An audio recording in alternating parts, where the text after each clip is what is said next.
কেউ কথা রাখেনি। ৩৩ বছর কাটল, কেউ কথা রাখেনি।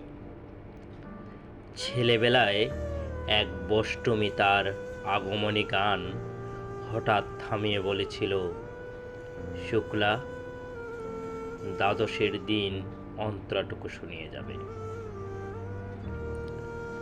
তারপর কত চন্দ্রভূখ অমাবস্যা চলে গেল, কিন্তু সেই বষ্টমী আর এলো না। ২৫ বছর প্রতীক্ষায় আছি। মামাবাড়ির মাঝি নাদের আলী বলেছিল, বড় হো দাদা ঠাকুর, তোমাকে আমি ৩ প্রহরের বিল দেখাতে নিয়ে যাব। সেখানে পদ্মফুলের মাথায় সাপ আর ভ্রমর খেলা করে। নাদের আলী, আমি আর কত বড় হব? আমার মাথা এ ঘরের ছাদ ফুঁড়ে আকাশ স্পর্শ করলে তারপর তুমি আমার ৩ প্রহরে বিল দেখাবে? একটা রয়্যাল গুলি কিনতে পারিনি কখনো। লাঠি লজেন্স দেখিয়ে দেখিয়ে চুষে সেই লস্কর বাড়ির ছেলেরা। ভিখারির মতন চৌধুরীদের গেটে দাঁড়িয়ে দেখেছি ভিতরে রাজ উৎসব। অবিরল রঙের ধারার মধ্যে সুবর্ণ কঙ্কন পরা ফর্সা রমণীরা কত রকম আমোদে হেসেছে, আমার দিকে তারা ফিরেও চায়নি। বাবা আমার কাঁধ ছুঁয়ে বলেছিলেন, দেখিস একদিন আমরাও।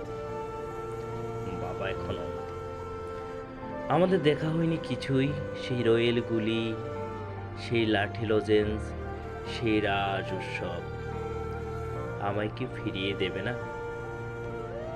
বুকের মধ্যে সুগন্ধি রুমাল রেখে বরুণা বলেছিল, যেদিন আমায় সত্যিকারে ভালোবাসবে সেদিন আমার বুকেও এরকম আতরের গন্ধ হবে। ভালোবাসার জন্য আমি হাতের মুঠে প্রাণ নিয়েছি। দুরন্ত শাড়ির চোখে বেঁধেছি লাল কাপড়। বিশ্ব সংসার তন্ন তন্ন করে খুঁজে এনেছি ১০৮টা নীল পদ্ম। তবু কথা রাখিনি বরুণা। এখন তার বুকে শুধুই মাংসের গন্ধ। এখনো সে যে কোনো নারী। কেউ কথা রাখেনি।